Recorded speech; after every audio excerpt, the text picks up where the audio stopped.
Robert Kyagulanyi Ssentamu, also known as Bobi Wine, in 17 became the youngest opposition leader in Uganda to run against long-standing President Yoweri Museveni. Wine has had numerous run-ins with authorities over the years, largely seen as efforts to deter him from running for presidency. Today, he remains the leader of the official opposition, an advocate for human rights and a fierce critic of the Ugandan government. Through his partnership with the Friedrich Naumann Foundation for Freedom, Wine examines how the youth vote is changing African politics, as well as women's participation in public leadership. He joins us in studio this morning. Mr. Ssentamu, a good morning to you. Thank you so much for joining us. Good morning, Naledi, and thank you for having me. What brings you to South Africa? Passion. But precisely, I'm here in South Africa thanks to the Friedrich Naumann Foundation for Freedom for a range of reasons. First, we are going to screen our documentary film, Bobi Wine, the People's President, and to our people here, the Ugandan community living here, and our friends and partners here. We also intend to use the same platform to highlight human rights violations. Every year we have a human rights accountability conference, which we definitely cannot hold in Uganda because of obvious reasons. The last time we held it in Kenya, and we took opportunity, again thanks to the FNF Foundation, to have human rights violations and witnesses and testimonies here in South Africa. But also we hope to use this opportunity to interact with thousands of Ugandans living and working in South Africa. If we can talk a little bit about your story, you've got a very interesting story. In that I think that when certainly Africans think about what young voters tend to lean towards, your name certainly comes up. I mean, you grew into certainly a leader in Uganda that is followed by so many. Firstly, as a musician, and I think of the song "We Are Fighting for Freedom," certainly a song that grabbed many Ugandans. What was it, if we start at the very beginning of your political career, that said, I can be a musician that also wants to run for office? It wasn't in my plans initially. I had wanted to be a musician. It's more fun, it's more comfortable, it's more enjoyable and less problematic to be a musician. And indeed, I was a musician for a long time, one of the most successful ones in Eastern Africa. But looking at the situation around me and the people that helped me rise to the top, I couldn't keep quiet when things were going that way. So I came into politics not to be the president per se, but to inspire masses of young people to see what must be seen so that they can do what must be done. Yeah. It was, of course, in 2016 when you decided to run for office. Mm-hmm. And you've had the worst run-ins with the officials of Uganda. Talk to us about some of the worst experiences in and out of prison you've been as well. Well, I kind of expected rough run-ins, but not to the extent that it came to, because ever since I came into politics in Uganda, it came with a mass of young people. It was a mass awakening. It was a mass falling and involvement of young people. Of course, that came with a massive crackdown. Our generation and the movement that I and my friends inspired was the biggest threat to General Museveni's now 38-year hold on to power, and he responded with a massive crackdown, with brutality, with extrajudicial killings, abductions, and of course imprisonment and torture for myself. I don't look at my plight in isolation of the rest, because if anything, I've been the luckiest. I've gone to prison, but I've been able to come back. I've been tortured, but I've not lost an eye or a limb. Most of my friends don't have either teeth or eyes. Many of them were taken away, never to be seen again. So it has been a crackdown on not just me, but on a generation, on an idea, on the young people, because that was the only way to respond to us effectively. Yeah, it was in 2017 as you were running for those elections, of course. That, and if we really just zone in on just how much you've been through with the run-ins with the officials, you take us back to campaigning in Luka district. Mm-hmm. Yeah, before Luka district. The arrest and then going back to Luka district. Yeah, sure. Like I said, it didn't begin in Luka district. I survived an assassination where my driver was shot, and that was 2018. I was taken to military detention, tortured badly, many of my friends killed. But again, that only emboldened me. And in 2021, I ran against General Museveni. During the campaign itself, I was arrested in Luka district, prompting massive demonstrations and protests. In that time alone, in 2 days, 18th and 19th of November 2020, just a month to the elections, there was a massacre where more than 150 people were killed, including women, children, and the elderly. Although the regime in Uganda only admitted to murdering 54, but hundreds were killed. We did not stop, but neither did they stop. Abductions continued to the present day. So it has been an ongoing effort by us to free ourselves, but also by them to stop us from breaking the chains. Part of the thing that I suppose emboldened you in your wanting to run for office was watching how the government of Uganda in 2017 sought to reform the constitution to allow for President Museveni to continue leading the country and capping. There was, of course, a cap on the age limit. Take us back to that, because many South Africans may not know exactly what took place and what the leader, that is President Museveni, would have done to extend his term of office. Yeah, it would be more helpful for the people of South Africa and Africa to understand that General Museveni took power in 1986 when I was only 4 years old, and he has been in power since then.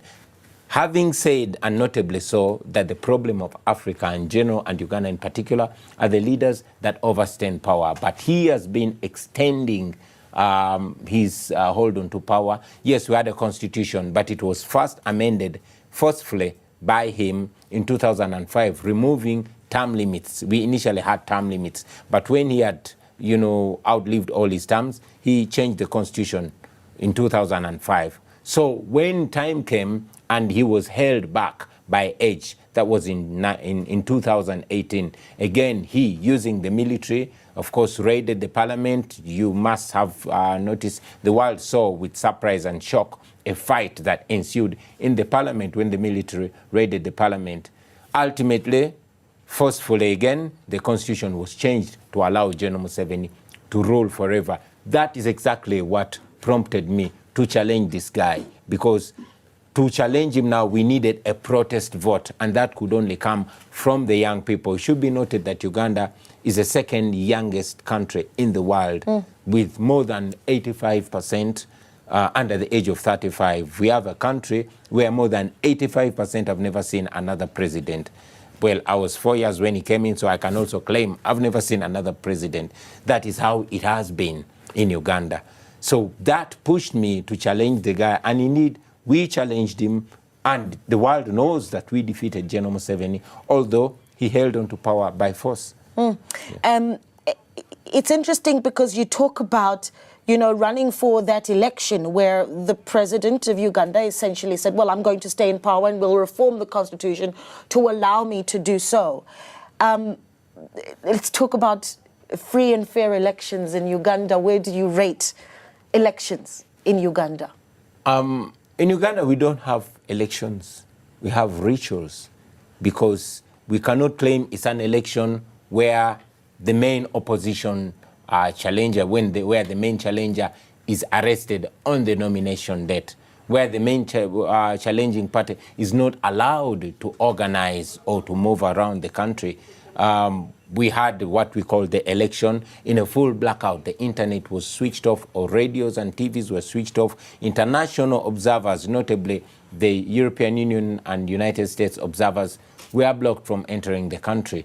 We went into an election where all of my campaign team was rounded up on an island and detained. Many of them remained in prison on the present day. So we cannot say we had an election.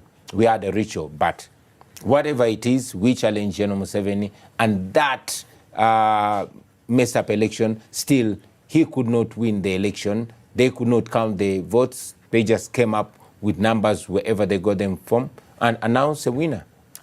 It's interesting. You arrive in South Africa at a time when we've just come out of an election. Yeah. We're busy forming the 7th administration of our country. What do you observe about South Africa's democracy? Wow. Clearly, South Africa is not where it wants to be, but it's definitely where many of us desire to at least reach. You know, here people are voting issues. Back then, we are looking for a vote. We are looking for a voice. We are struggling for our vote to matter. So there are different things. Of course, we know that many people take for granted what they have. If I was in South Africa, I would be super glad. The young people in South Africa sometimes take it for granted that they don't even go out to vote. Young people in Uganda are struggling for the opportunity to vote and to have their voice count. So South Africa, with its challenges, is definitely where many of African countries, and particularly in Uganda, desire to be. We say a lot of the time on the continent, and you say Uganda is one of the youngest, the second youngest country in the world. We say a lot about the continent, that the continent is incredibly young, that the population of this continent is young and growing and wanting to see change.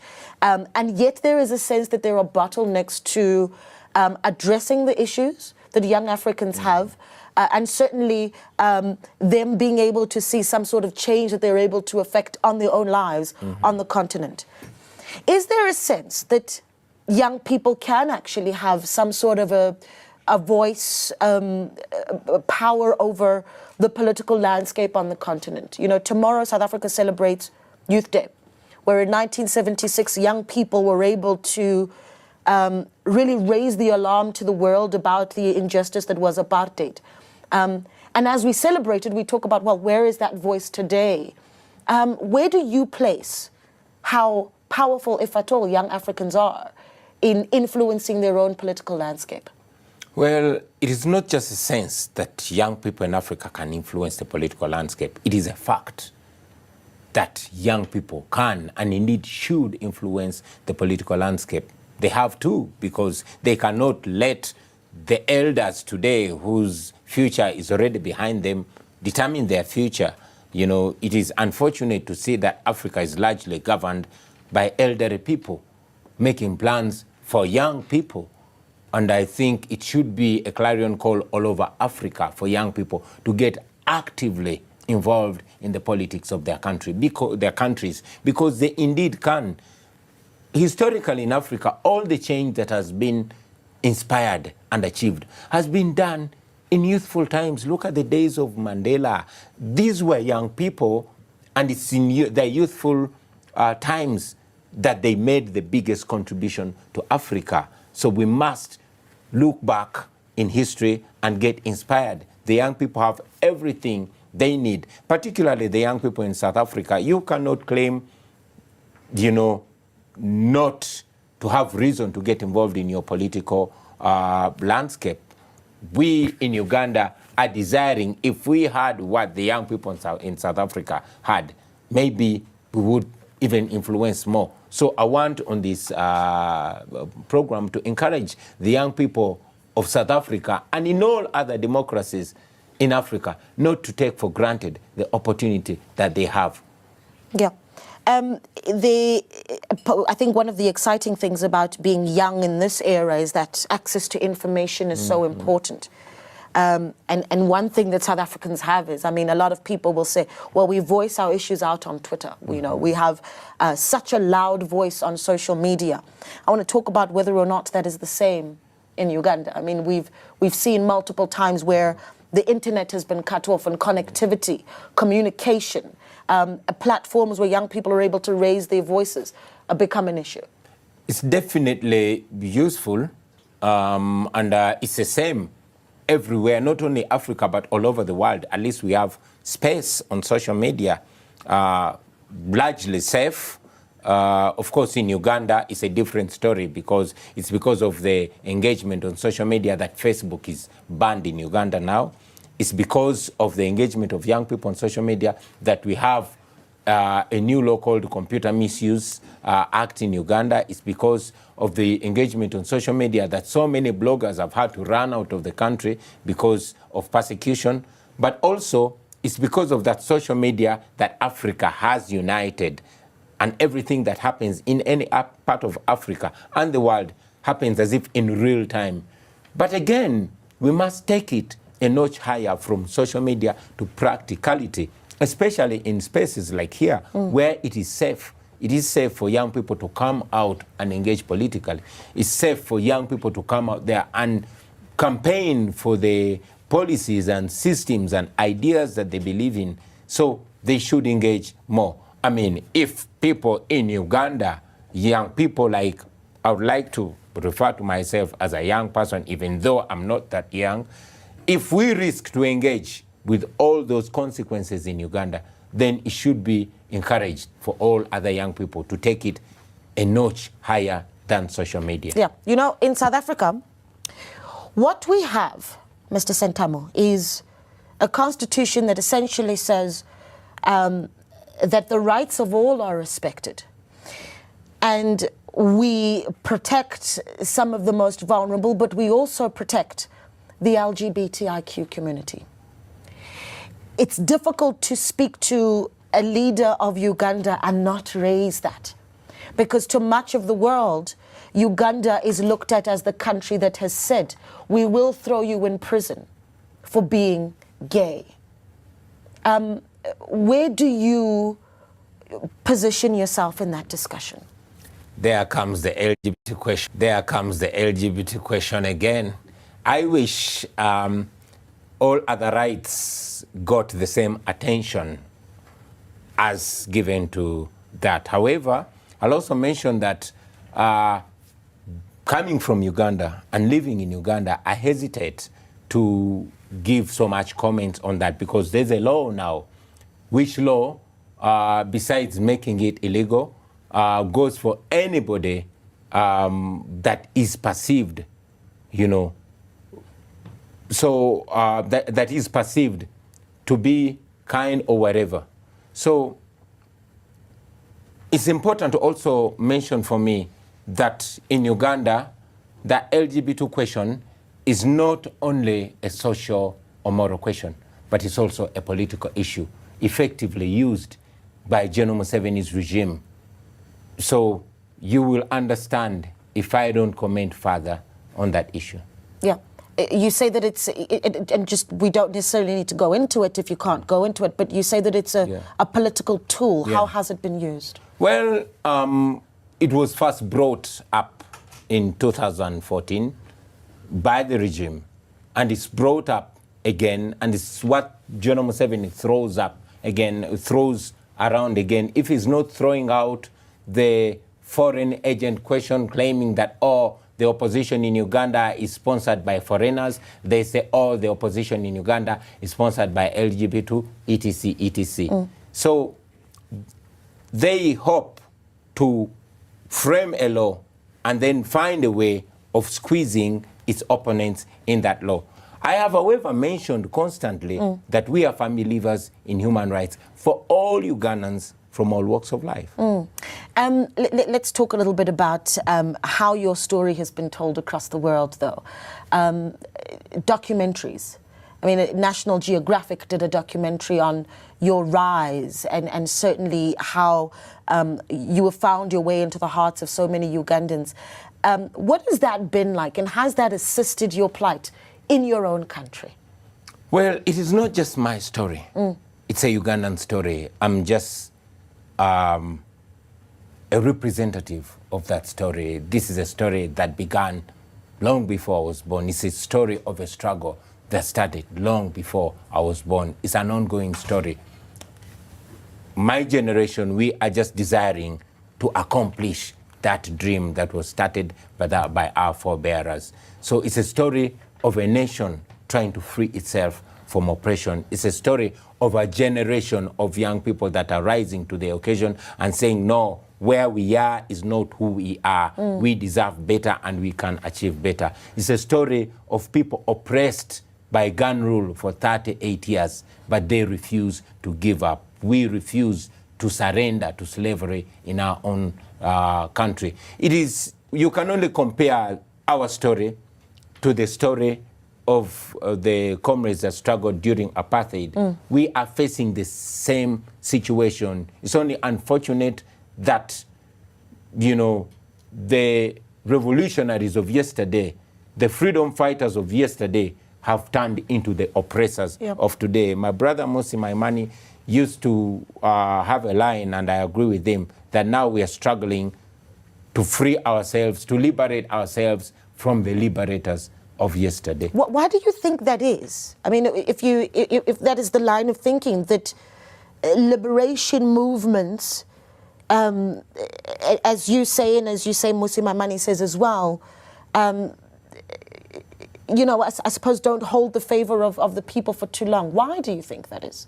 Well, power corrupts, and absolute power corrupts, absolutely. General Museveni, who rules over our country today, you know, diagnosed the problem in 1986 and said, Africa's problem are the leaders that overstay in power. Even Chinua Achebe, a great Nigerian writer, is quoted to have said in the 80s that Africa's problems are not the rivers or lakes or natural resources, but it's all rounding around leadership. And we cannot reinvent the wheel.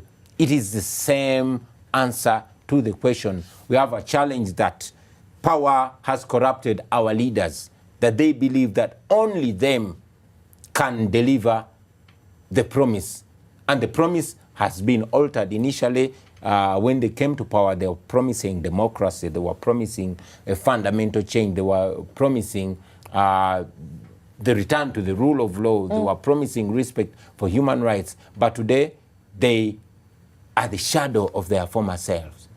They don't want to remember who they were when they were our age. So that's why we are taking it upon ourselves to shape up a country and a continent where we shall grow old, where our children will not hold us accountable for folding our hands as the nation and continent goes to the dogs. Yes. I think in this country, we talk a lot about how we need to encourage South Africans to travel more outside of our own borders, to see more of the continent, to get a context of really where we are as part of this continent. And I think that it's important to note that if you have traveled to Kampala, which I have many, many times, what I have seen is the visibility of guns all the time. And I want to note that, because I think that says something about where you are as a country when you enter a building and there's an AK-47 at the door. Yeah. I mean, explain what that is. What kind of state is that? It's a state of fear. It's a state of deceitfulness. Interestingly, most leaders in Africa, especially our own General Museveni, claims that they brought peace. But the kind of peace where you have to see an AK-47 at every turn, it's not peace, as we have been told that peace is not just the absence of war, but presence of justice and dignity for everybody. We cannot be at peace when we're not free. So those guns are keeping people oppressed. Those guns are meant to intimidate people. I'm very glad that you mentioned that people in South Africa should take a walk around Africa. They'll learn two things, among others. One, that they are Africans. And that will teach them to be friendly to other Africans, especially those that were friendly to them during the struggle against apartheid. And secondly, they will learn not to take for granted what they have, because it is not very far away from extinction. I'm out of time, unfortunately. In just a few moments, the National Council of Provinces will be appointing their leadership. Yesterday, the National Assembly appointed the leadership of the legislative arm of our state. Very soon we'll be talking about cabinet leaders as we form another government the 7th administration. Some have called this election for South Africa pivotal. They've said this is tantamount to the 1994 of South Africa, when essentially South Africans got the vote. Your message to South Africans as we celebrate Youth Day tomorrow, as we form this new administration, and as an African?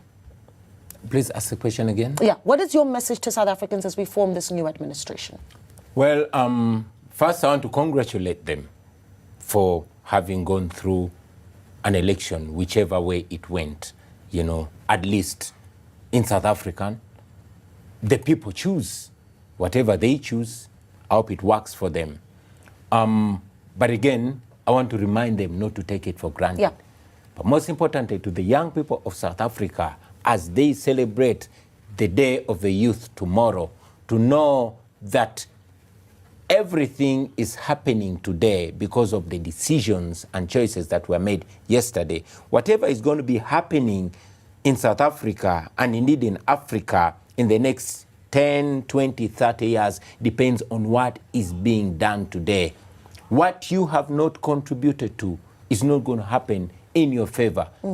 If you don't stand up, nobody's going to see you. And if you don't speak out, nobody is going to hear you. Yeah. So get involved. Finally, not only to South Africans, but to all Africans, please know that your freedom is not isolated to you. Let us remember the words of Kwame Nkrumah, that Africa cannot be free unless all of Africa is free. And the world cannot be free. I mean, you cannot be free unless the rest of the world is free. While you look at the plight of the people of South Africa, the black people of South Africa, look at the plight of the people of Congo, look at the plight of the people of Sudan, the people of Gaza, the people of Ukraine, and all over the world. Let us stand for humanity. Yes. Wherever. I need to squeeze one in. What's next for Bobi Wine? What's next for Bobi Wine? Trying to stay alive is my most important goal. Then the rest will be a bonus. It's been an absolute pleasure having you in studio. For having and thank me, you so much for speaking to us. An absolute pleasure. That there, Mr. Robert Kyagulanyi Sentamu, yes, known, of course, affectionately as Bobi Wine.